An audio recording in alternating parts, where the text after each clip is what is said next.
Alrighty, folks. Hope you enjoyed the music.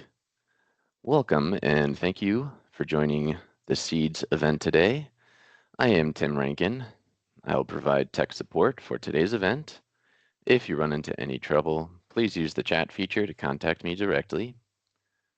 If you could please give me a thumbs up reaction to let me know that you can hear me, that would be absolutely awesome.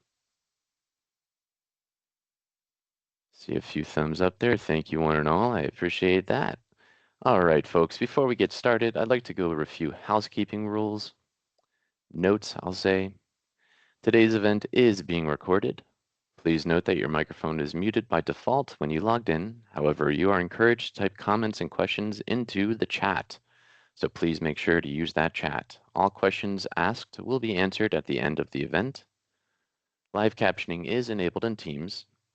You can click the More Actions button, which is the three dots at the top of the screen. Then click on the language and speech, select Turn on Live Captions, select English, and click on Confirm. Finally, your feedback is very important to us. At the conclusion of today's event, a link to a brief survey will appear. We would really love to hear what you think so we can continue to improve and update this series. At this time, I would like to introduce our speaker, Dr. Billy McCloskey, Supervisory Psychologist, National Center for Organizational Development, Veterans Health Administration.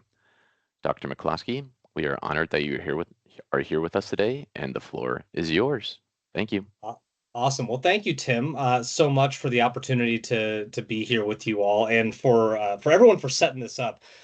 So, as was mentioned, my name is Billy McCloskey. I'm with the National Center for Organization Development, or NCOD. For those of you who are not familiar with NCOD, we're a VHA program office, physically based out of Cincinnati, Ohio, but we're kind of spread all over the country now. And I like to describe us as VA's internal consulting service for everything related to employee engagement. So most people know us from our big flagship product, which is the All Employee Survey. As you know, that comes out every year, goes to all employees, and you can get that data, comes out every July or so, July or late August or early August, excuse me. And the second thing that we're really known for is promoting effective leadership behaviors. And this really lines up with a lot of the effective leadership behaviors that we talk about. And today, as Tim mentioned, we're going to really talk about this concept of curiosity. And I know all of you know what this word means. This is not a definition class. You all know these things. They're pretty simple to understand. But as we start to implement these strategies in the workplace that help us move toward inquiry, asking really good questions, and employee engagement, like a connection with our work, it can be simple to understand, but it's not easy to execute. You've got so many different demands on your time. You have so many different competing priorities. Sometimes it honestly, what we hear a lot is it feels like these things are nice to have, but we got to get the job done. And from my perspective, and I know I'm biased, so I'll have to share that bias with you. To get that job done, these are business necessities. We need to remain curious. We need to use inquiry to help us to figure out where our staff are coming from, where our colleagues are coming from.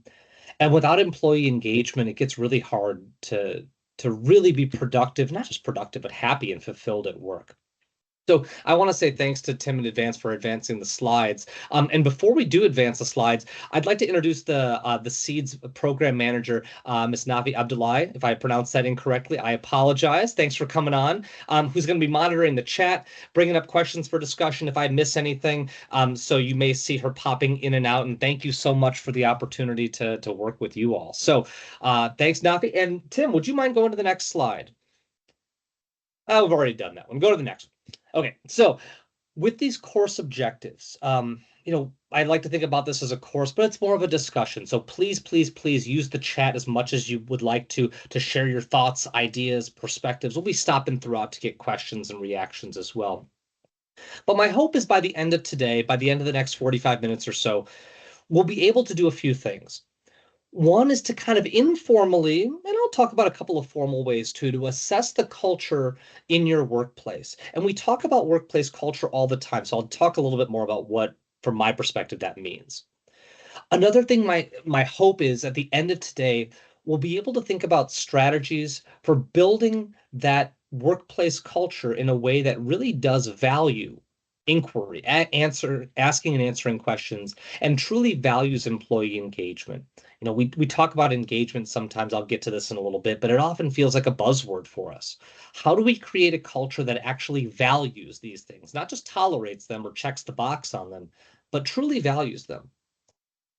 And my hope is that after today, if this is resonating with you, you'll find ways to take actions to build your workplace culture in a way that's in line with your values as well. So, Tim, would you mind going to the next slide for us? Wonderful. So, quick agenda. We'll talk about the value of engagement in the workplace. I always like to give a little bit of a business case for why we're doing this, because you have so many competing priorities. If we don't have a clear value proposition, or as Simon Sinek would say, who we're going to see in a little bit, a clear why we're doing this in the first place, you just won't. And that's not because you're a bad person. It means you got other things to do. We'll talk a little bit about connecting this concept of inquiry, asking good questions, with this concept of employee engagement, because really one is a lever to get to the other.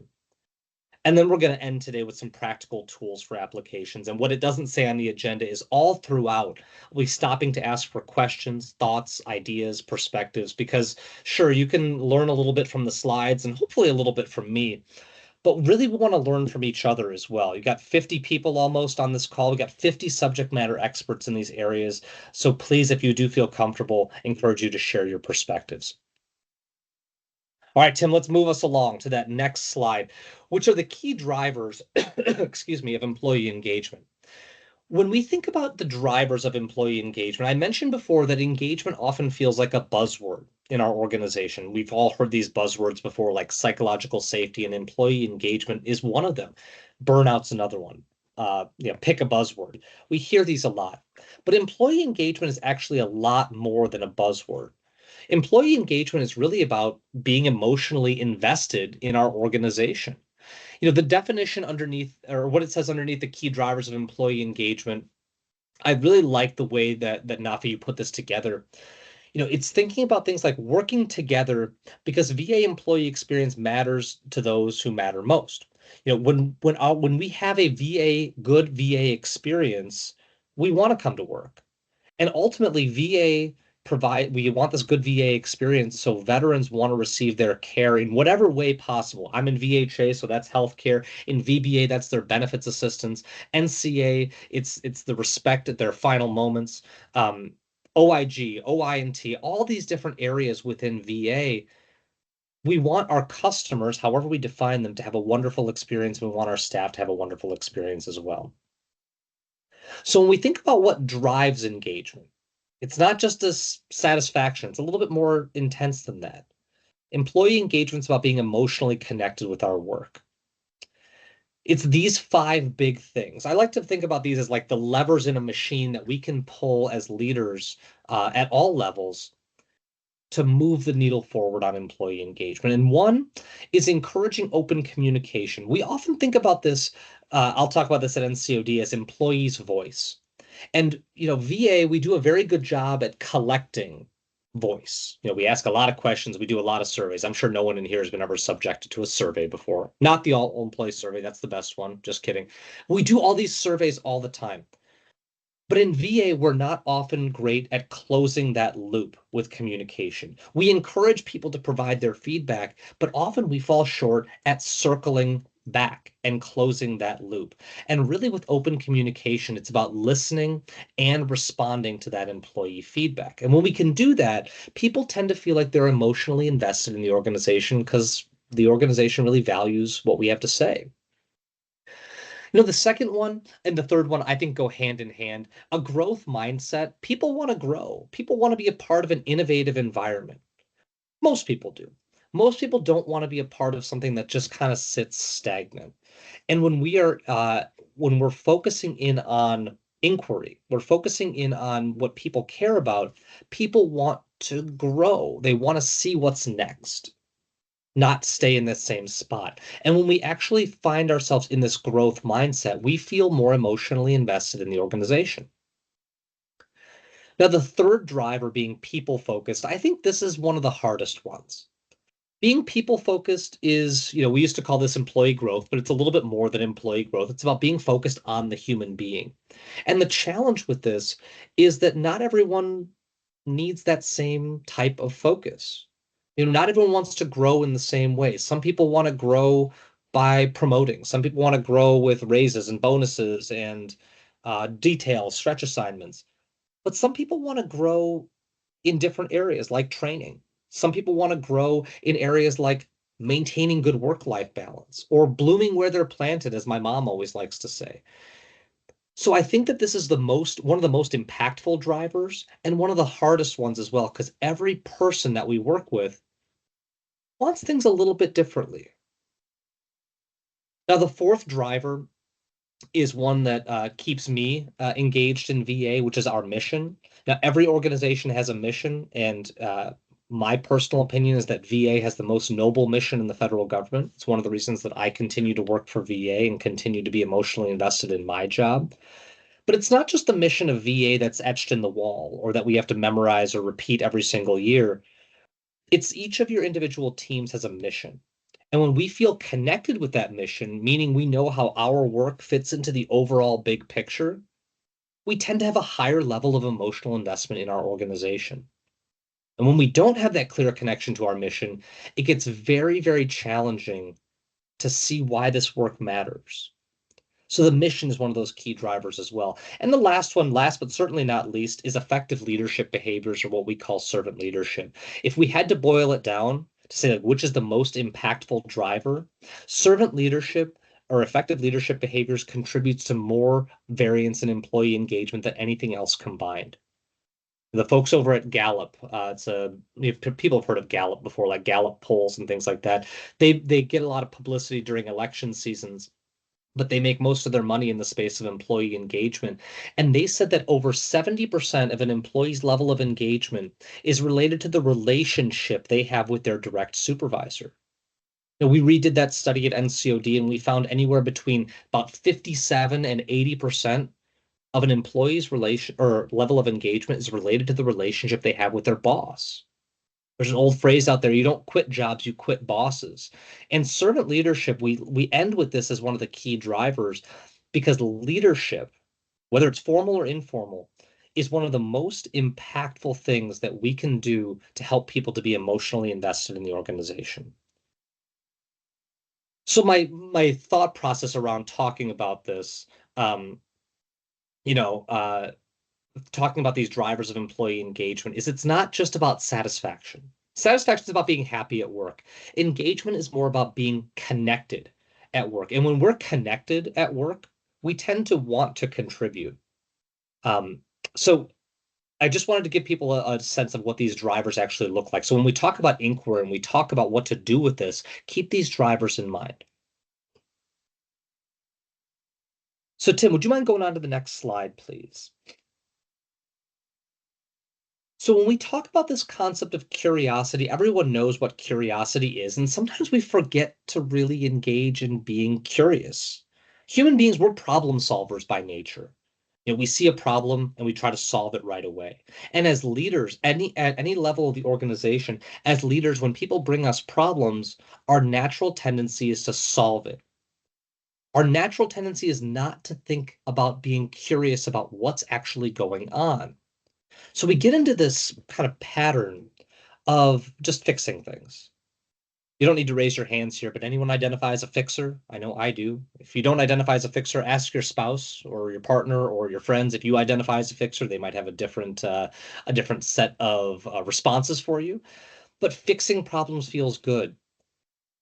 Curiosity is not about fixing. Curiosity is truly about understanding and listening and seeking to understand. And it does some interesting things when it comes to employee engagement. One, when we're curious, when we ask really good open-ended questions and we truly listen to the answer, it encourages creativity and thinking, both with other people and interestingly enough, with us as well, because it takes creative thinking to be curious. We're trying to fit things together in our mind that might be new and interesting. Curiosity also does something that leaders often feel like they struggle getting their staff to do. being solutions oriented. Often we get to be problem focused. When people are disengaged or not really emotionally connected with their jobs, we can sometimes feel like we're problem focused, like we see all the holes in the cheese, but we don't see the cheese around it. Sometimes we feel like, a grenade tosser. I'm just tossing a grenade or a problem into the room and kind of sitting back and waiting for someone else to solve it. But when we ask really good questions, rather than solve the problem for someone, we encourage that person to come up with solutions on their own, which increases ownership and it increases employee engagement. And the last thing, and I'm a psychologist by background, so relationships are super important to me, and I know they're important in the workplace. When we're curious, when we approach conversations with this true lens of wanting to understand where someone else is coming from, we build relationships. We communicate more effectively. And remember that stat I shared about like 57 to 80% of an employee's level of engagement is about the relationship they have with their boss? When leaders are able to remain curious in our interactions, our relationships just get better. Because just like if you're with your friends or your family members, you're not trying to solve all their problems. You're truly trying to listen to what they're talking about because you care. And if we can maintain that lens of curiosity when we're approaching conversations, we tend to see tons of benefits from creativity to problem solving, or being solutions oriented to building relationships. And those translate to key business outcomes like productivity, like turnover, like claims processing, or however you measure productivity. These things translate one to one. All right, Tim, would you mind going to the next slide for me? So, talked about ways, benefits of being curious. That's the WIFM. What's in it for me to do this? As a leader, I want my people to be solutions focused rather than just pointing out problems all the time. Makes my life a lot easier. I want to build those good relationships. So, how do I actually do this? And I'm going to be very honest right now. Nafi, thank you so much again for developing these slides. What you see in these bullet points, I guarantee no one's like, oh my God, I never thought of these things before. These are simple concepts to understand. But I have fallen victim to this, and I'm sure others have as well.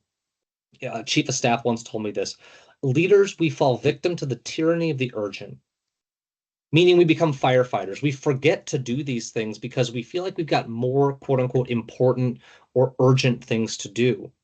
So while these concepts are simple, and I guarantee every one of you does these things, no doubt, they're simple to understand, but they're not easy to execute. So my invitation as we kind of think about some of these behaviors is how can I start to do these on purpose? Rather than just willy-nilly, how can I do these intentionally or by design?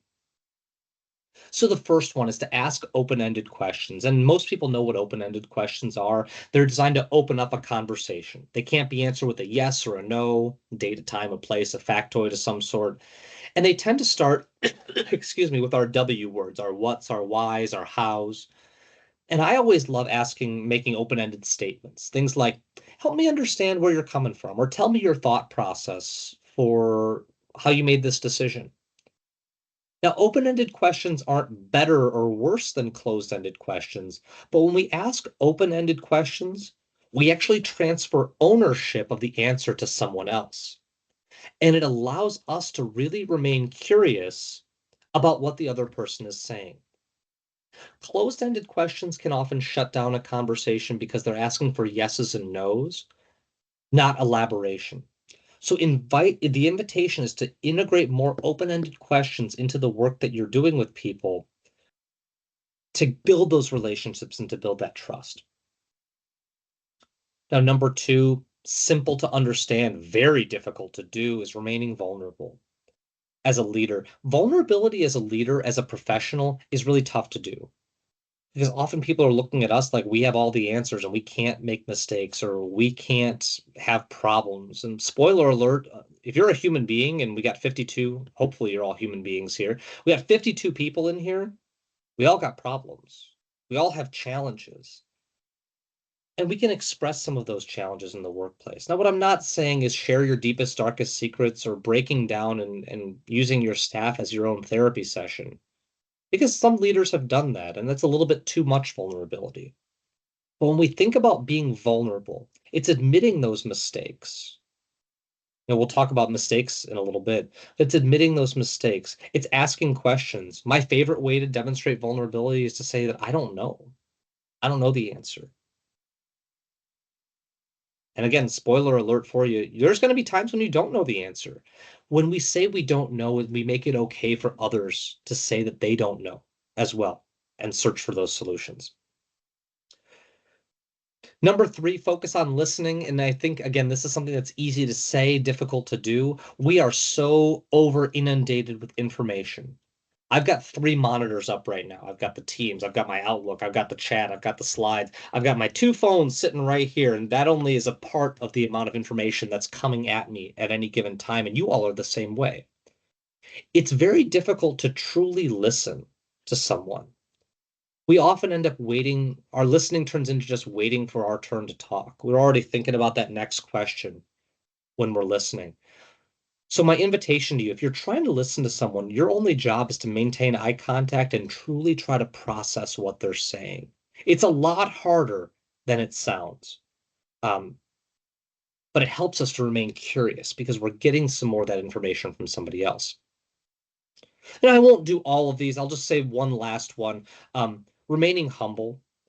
This is about admitting mistakes. This is about thinking that we're not the smartest person in the room. In fact, our director at NCOD, Dr. Maureen Marks, who's sadly retiring at the end of the year, she would always say, if I'm the smartest person in the room, then I'm in the wrong room. And when she was saying that to us, meaning that if she's the smartest person at NCOD, she's built a bad office. Means everything has to go through her. Yeah, humility, I think that there's just a comment in the chat. Humility is a gift. It's a gift for both parties because being humble means that we're allowing someone else to shine.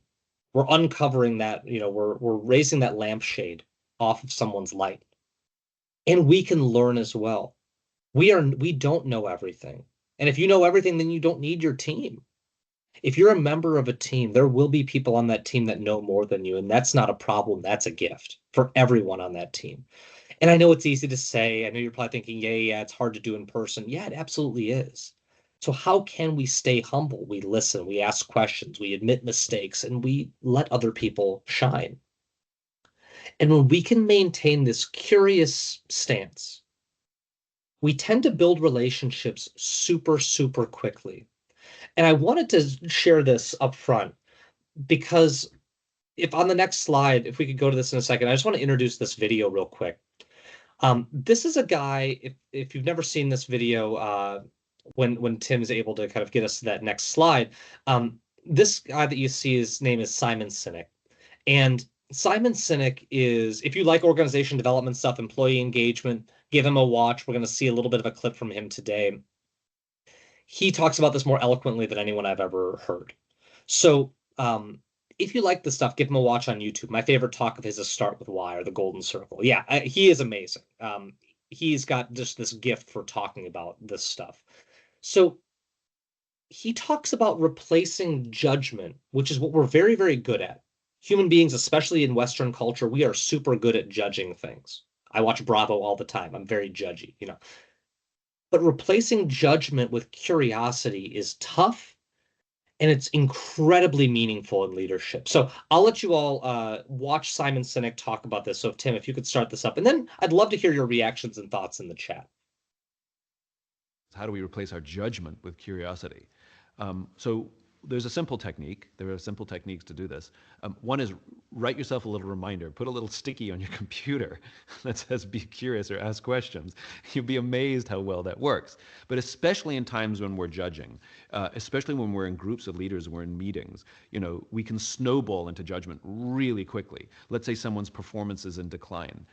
Immediately, they're lazy, they're stupid, they don't understand, they're a problem child. All it takes is one person to break that judgment and say, well, maybe they're going through something. And there is a technique where when you start to form a narrative about someone or about something, that you force yourself to come up with 21 possible alternatives of what could be going on in their life. So are they lazy? Absolutely. That's absolutely a possibility. Are they a problem child? Are they toxic? Absolutely. Are they going through, are their kids struggling at school? Maybe. Do they have problems in their family? Maybe someone's sick? Maybe. Do they have medical issues that they're hiding from us, that they're too embarrassed about? Maybe. Like, my point is can you go through the exercise of writing 20 or 21 alternative stories of what could be happening, and all of a sudden we find ourselves talking about and treating that person differently? And it doesn't just come about people, it's also about decisions we're making at work. And all, again, in a meeting, all it takes is one person to raise a question of what if. As leaders, the more we start asking each other and ourselves, what if, or what are the opportunities, or what are the possibilities, we'll find ourselves doing that with our people. That when they come to us, instead of us correcting them and telling them that they're wrong, raising questions. But believe it or not, simply having a little reminder to be curious is really important. Yeah, Tim, thanks for sharing that video with us. I think that, I couldn't agree more with what Cynic's talking about, but would love to just hear your thoughts, comments, reactions in the chat. So we'll give folks a couple of minutes or a couple of moments. What are you taking away from that video that is making you think? Because this is a time for us to think, not for us to do anything, but for us to just think.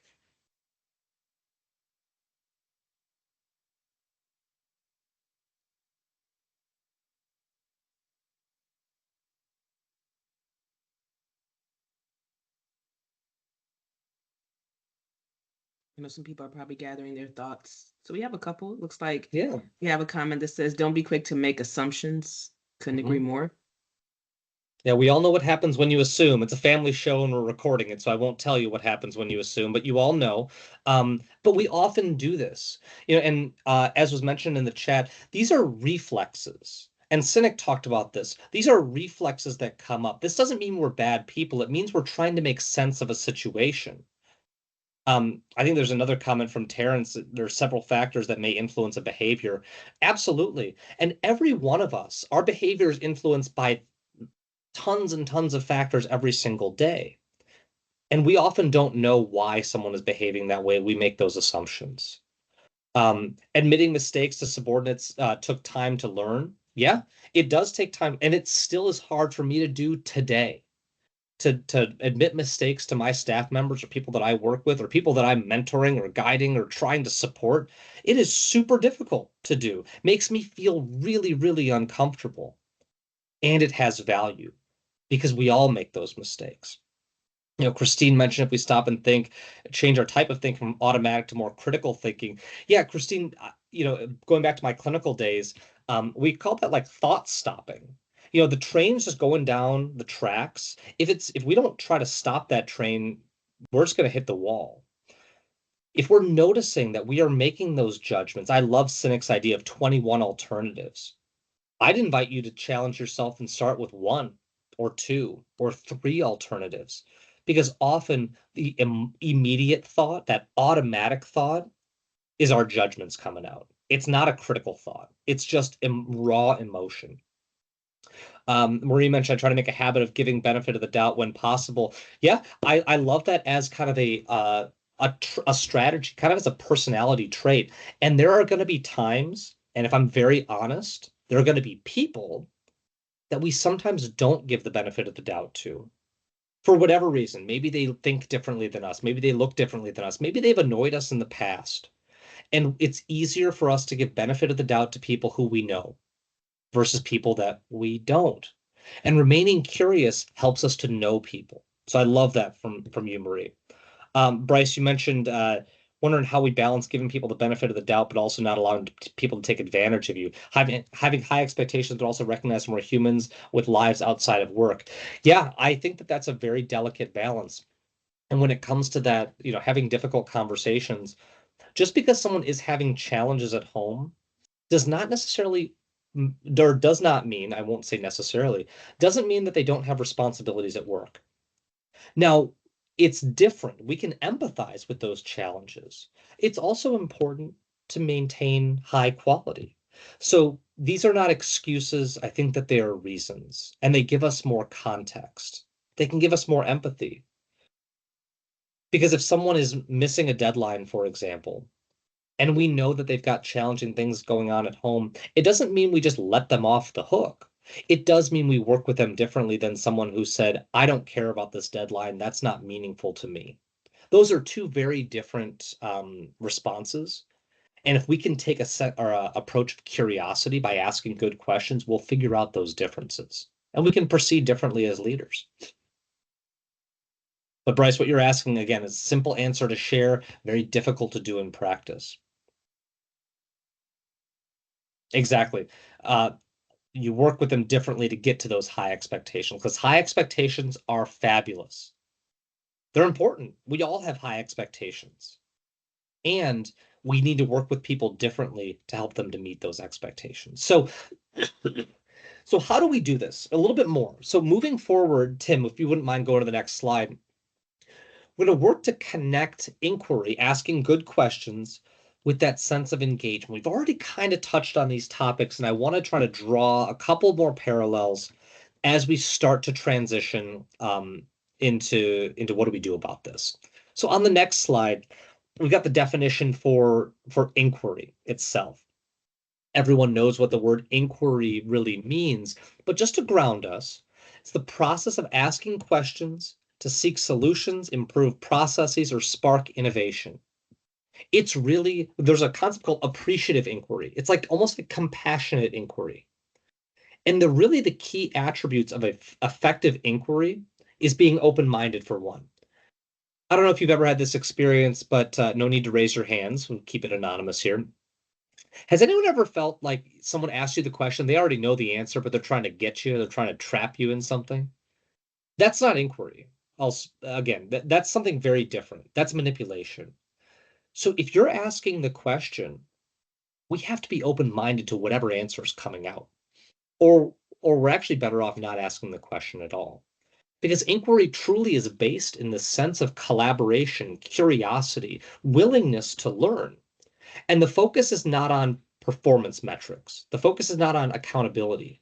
It's on improvement and innovation.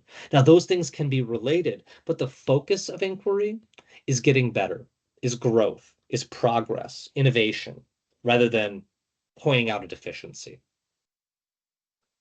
So I just wanted to ground us, and Nafi, again, thank you so much for putting together these slides. She did all the hard work, everyone. I'm just getting to have fun with all this stuff. So inquiry really is different than just asking a question. It truly has meaning behind it, open-mindedness, truly willingness to be collaborative, and a focus on getting better. And Tim, on the next slide, we start to see like why this is so important in the workplace. I mentioned that employee engagement is kind of like a buzzword for individuals, and I can't tell you how many times we're the engagement folks. So we work with leaders, and I had leaders say to me, "I want my staff to be engaged," and I say, "That's awesome. What do you?" I don't know. I want the number on the AES needs to go up. It's too low right now. It needs to go up because that's what we're supposed to do. I'm like, well, that's fine. Engagement's a lot more than just that number, though. It's a critical business metric in the workplace because, as was mentioned on the slide, it's this true active involvement. It's emotional investment, enthusiasm, commitment to goals. And when people are committed and emotionally invested, they want to contribute. We see higher levels of productivity. We see higher job satisfaction. We see less turnover, improved teamwork, morale. In VHA, we see better patient outcomes, which seems wild, but when people are engaged at work, they take care of patients better. In VBA, we see faster claims processing time. We see fewer careless mistakes, not because people are better employees, but because they're truly seeing the value in their work. So when leaders say engagement's nice, but I need people to do their job, I argue that the job of leaders is not to drive performance metrics. It's to get people invested in their work so they drive the metrics themselves, which is a lot harder. I don't claim to say that getting employee engagement is easy, but that's why I think it's so crucial in the workplace. When we are emotionally invested, we want to contribute and we see tons and tons of organizational benefits. And on that next slide, this is where those things overlap. Remember we talked about employees' voice before. Inquiry is a specific way to gain employee perspective. It encourages people to contribute their ideas because it's focused on collaboration and bringing people into that conversation. When we bring people into a conversation and we truly listen to the answers, we build trust, we build respect, which are the building blocks of effective teams. And if we're doing this really effectively, when we ask people things like, what does growth mean to you? Or where do you see yourself moving forward? Not just where do you see yourself in 5 years, that old interview question, but like, what do you actually want to get better at? What would help you feel more fulfilled in the workplace? Those questions, those inquiries, they create opportunities for growth. And on the flip side, when people are engaged and when leaders are engaged, we want to be more curious. Think about the last great conversation you had with someone, whether it was at a party, whether it was with your spouse, with a friend.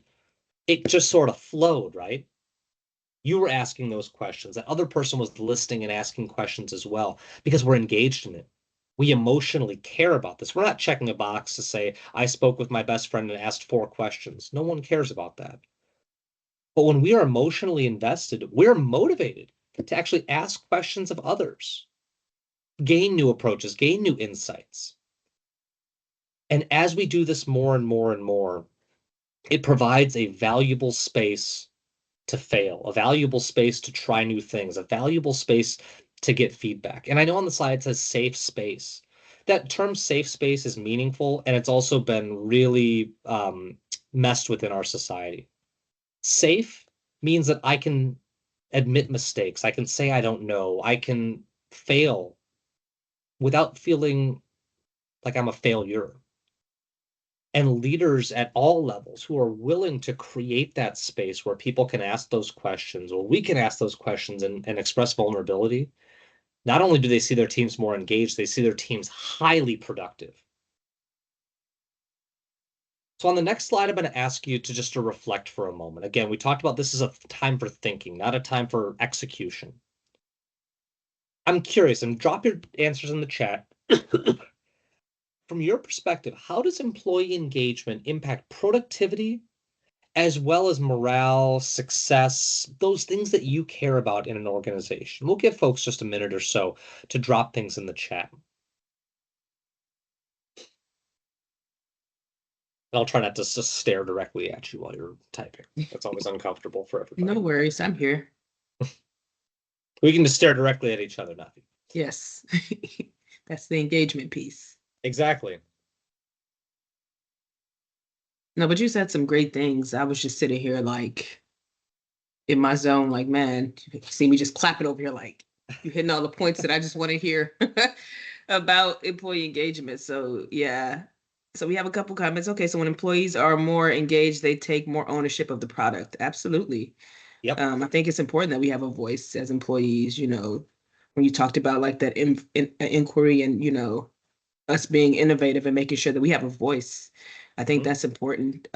Another comment, if they are not engaged, they tend to produce the minimum or less, and also morale tends to be lower. Absolutely. We have those 3 levels: fully successful, exceeds, and then excellent, right? So where are people on that spectrum, and how do they contribute more to the organization? Yeah. Great point, Marie. Engagement and performance tend to be correlated. They're not the same thing. We can be disengaged and still be a high performer, but those things are very highly correlated. And Bryce, you mentioned more willingness to take ownership and not pass that blame, so problems actually get fixed. We're willing to be vulnerable. We can take on that, whether that's that blame or that fault, because we know that people are there to support us. Less engaged we are, the less we care, the lower quality of our work, absolutely. And employees that are disengaged are not likely to stay, and they're likely to be less productive when they're here. So even those employees that do stay, we've heard of that retired in place, or just coming to work to make sure the chair doesn't float away or something like that. We can exist without engagement, but we tend to see people doing just enough. When people see the value in their work, they tend to do more and they tend to go above and beyond, which is what leaders are really looking for. I think is it Jennifer said when employees are more engaged, they take more ownership of the product. Yeah. it always brings to mind this question. So I will ask you to use that hand raise emoji this time if this applies to you. Just by a show of hands, how many people have ever changed the oil in your rental car before? Give people a chance. Changing the oil in your rental car, noticing no hands are going up. Why don't we change the oil in your rental car? Because it's not mine. I don't take care of things the same that are not mine. I actually was on a trip for NCOD. Oil light came on in the car. What do you think I did? I took it back to, I think it was Hertz at the time. That's not my problem. That's your problem. Now, I am financially invested in that car. I don't want to get billed for it. I don't want VA to get billed for it. Or Marie mentioned, I assume it's already been done. Yeah, it's just not my problem. And the same thing is true at work. When we don't own solutions, anyone ever been voluntold? Don't raise your hands because I'm sure everyone's hands will go up. We've all been voluntold for things at work before. And when we've been voluntold, it means we tend to do it. We just do it well enough to get it off our plate. So we do something that we actually care about. And that's why, Jennifer, your comment is so profound. When we're engaged, we take ownership of the product. Every one of us takes care of things that we own differently than things that we rent. And if we're renting a problem from someone else, we take care of it just enough to get it done. But if we own that problem or we own that solution, we are much more likely to care for it, like you did with your first home or your first car that you owned yourself. So love it. Love the engagement in the chat. Oh, Bryce, you mentioned spend a huge portion of your life at work. Don't you want to spend that time with people who want to be here? It's more enjoyable. Absolutely. And remember, if you're a leader in any way, shape, or form, the way that you interact with others contributes to their employee engagement. More than half of it, actually. That's not pay. That's not, I mean, we know weather and stuff like that does too. But the single biggest driver is relationships with others. All right, so moving on to that last kind of lap around the track for today, if Tim, you could advance us to the practical tools. So we've talked about the business case for engagement, how inquiry is related as well, how building those relationships is not just a nice to have, but it's a business need. Now, how do we do it? I'll share a couple of thoughts as well, but wanted to leave you with a few really promising practices that Nafi and others put together. So next slide, when we talk about connecting inquiry with engagement, we've mentioned a couple of these already, but as a reminder, that open communication. Remember, open communication is soliciting feedback with those good open-ended questions, but it's also following up and acting on feedback and re-soliciting feedback. It's a big circle. It's not like, oh, I asked for feedback once, so I'm good for quarter two. Like, that's not how feedback really works. When we solicit feedback, we want to make sure we follow up on it. And if we're doing this really well, we're providing feedback as well. Communication is not unidirectional. It's not just you to me. It's me to you. It's to the entire team. So the next one is that growth mindset. We often get stuck in where are our problems? We just see the holes in the cheese and not the cheese itself. So asking people those questions like, how can we actually grow? What does growth actually mean to you? Providing tools for exploration, even just providing, I'll even put a slash time for exploration. We get so busy of like, get that next thing done. What's the next thing on our to-do list? Most of us don't even spend time to think anymore. We just get to the next thing. I'm guilty of this as much as anybody else. I'm not saying I have this all figured out. I struggle with self-exploration. I've got time on my calendar for it and I schedule over it. I'm not proud of that, but it's real. This is very difficult to do. So tools for self-exploration, really good open-ended questions, values inventories. My favorite one is something called the Values in Action Survey, and I'll send this over to Bryce and Nafi, or the VIA. It actually, it's an assessment, it's free, and it shows kind of what are the values that you have in the workplace? What drives your behavior? So we can kind of start to get our own owner's manual, which I love. If you are in the position to recognize and reward curiosity, I would highly encourage you to do so. Some people have like these Shark Tank or Think Tank awards that they do. And it's not just rewarding with monetary awards or 59 minutes. It's just expressing appreciation. Like, thanks so much for bringing up that new idea. Really appreciate your willingness to think outside the box. Because when people do things that they get rewarded for, that's just human nature as well. And if you are a leader, and remember, we've already talked, everyone is a leader at some level. Leading by example, the old Gandhi quote of being the change that you want to see in the world. If we're willing to ask open-ended questions, if we're willing to approach things with a creative or curious mindset, others may see the value in that and follow. It's not saying that they have to, but when we lead by example, people are more likely to follow us as well. On that next slide, real quick, we've already kind of talked about this a little bit. What are the benefits or the WIFM? What's in it for me or the organization? When we link inquiry with engagement, we see higher creativity, job satisfaction, skill development, innovation, decision-making, team performance, turnover, retention. We see higher AES scores. We see productivity metrics going through the roof. The challenge with this, and Simon Sinek talks about this really well, what will you see from asking one open-ended question to one person one time? Nothing. What will you see after two open-ended questions? Probably nothing. It's not about how many times you do it. It's about doing this consistently. So many people, they don't see an immediate payoff and they give up because this is hard. You've got other things that will give you an immediate payoff, like finishing an email, writing a claim, developing a PowerPoint slide deck, giving a training or a workshop. And those things are important too.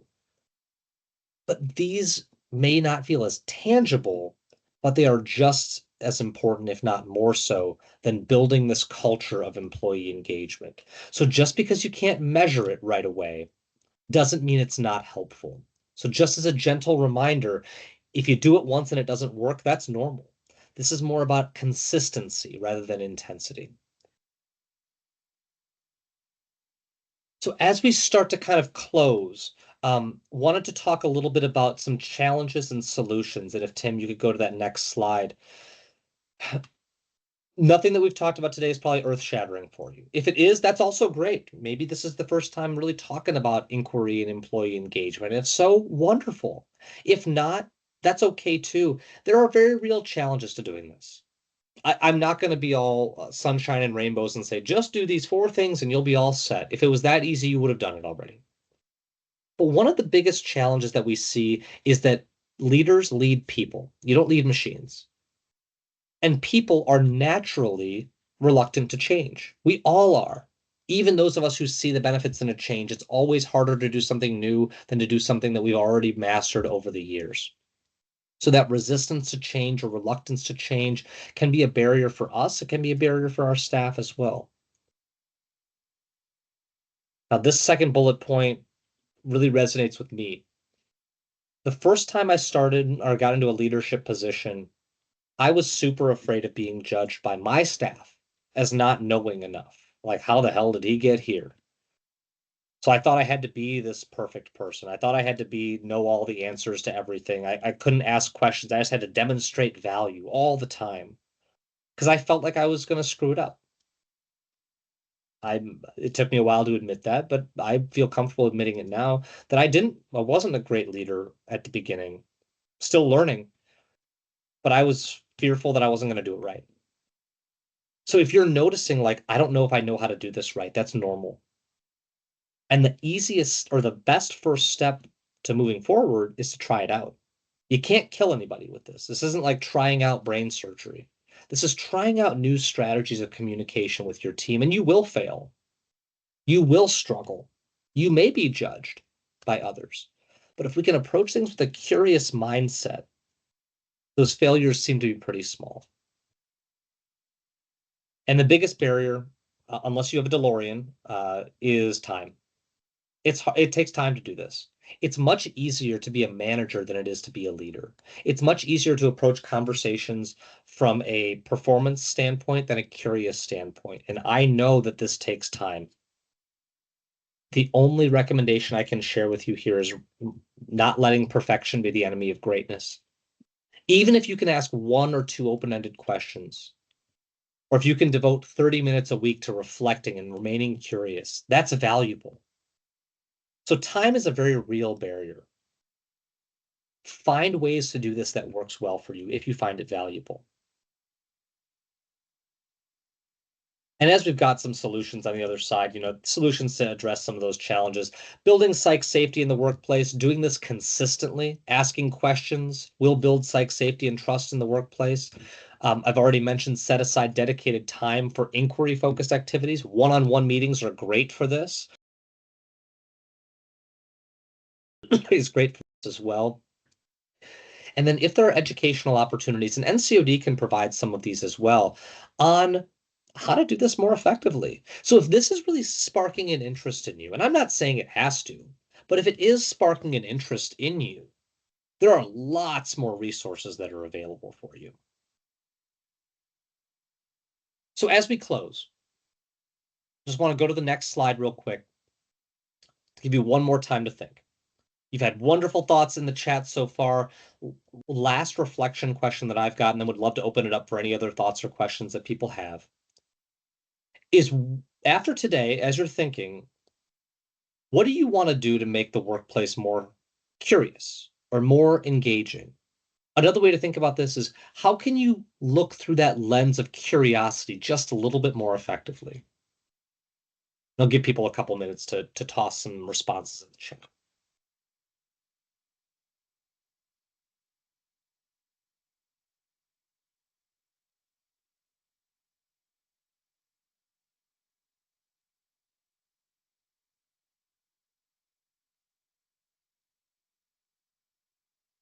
Yeah, Christine mentioned don't be so quick to problem solve. Ask more questions that may help a team become engaged and figure out the answers. Yeah, we talk about this in servant leadership. We call it the writing reflex. It feels good to solve a problem, just like right the wrong right away.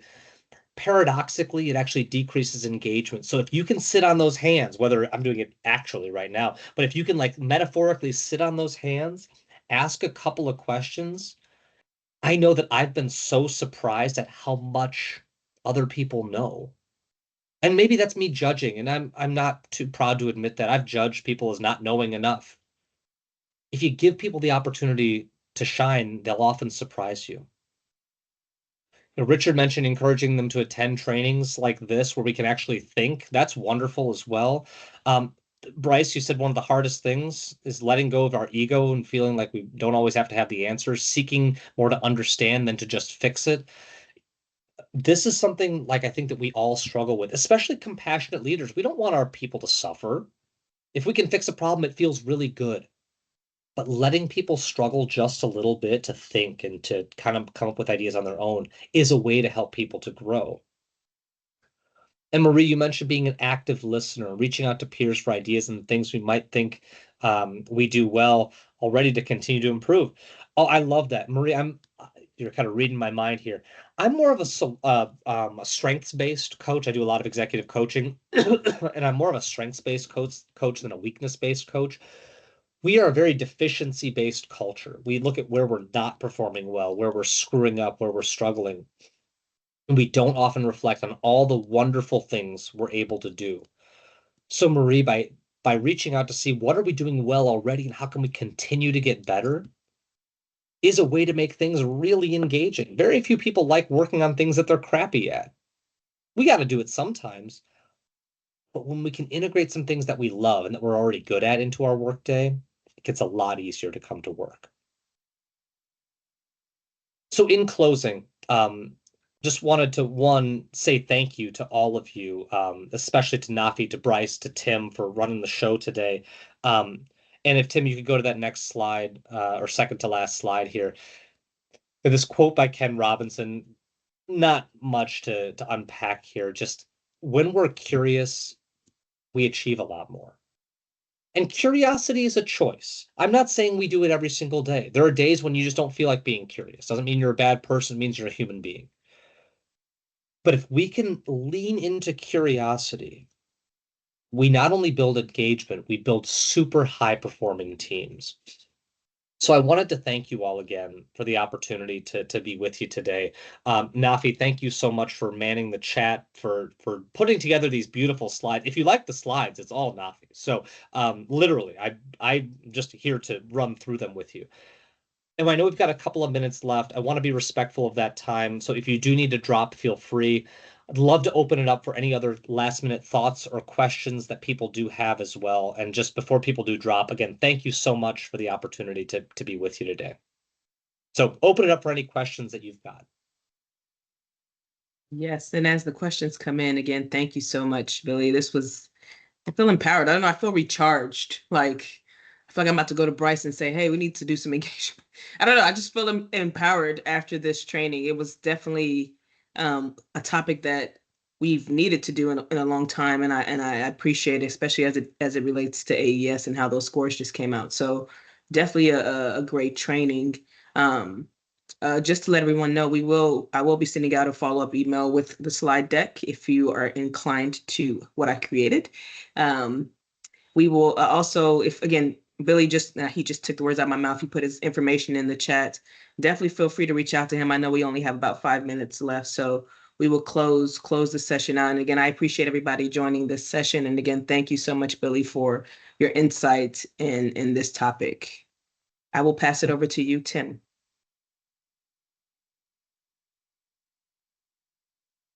All righty, thank you very much. Thank you all for attending today. This was an excellent presentation, and thank you again. We would love to hear from you, so please take a moment and fill out the survey so we can continue to improve and update this series. I posted the link for that in the chat, and it's also on the screen here. So thank you very much, one and all, for attending. We hope that you have a great rest of the day. That concludes our session for today.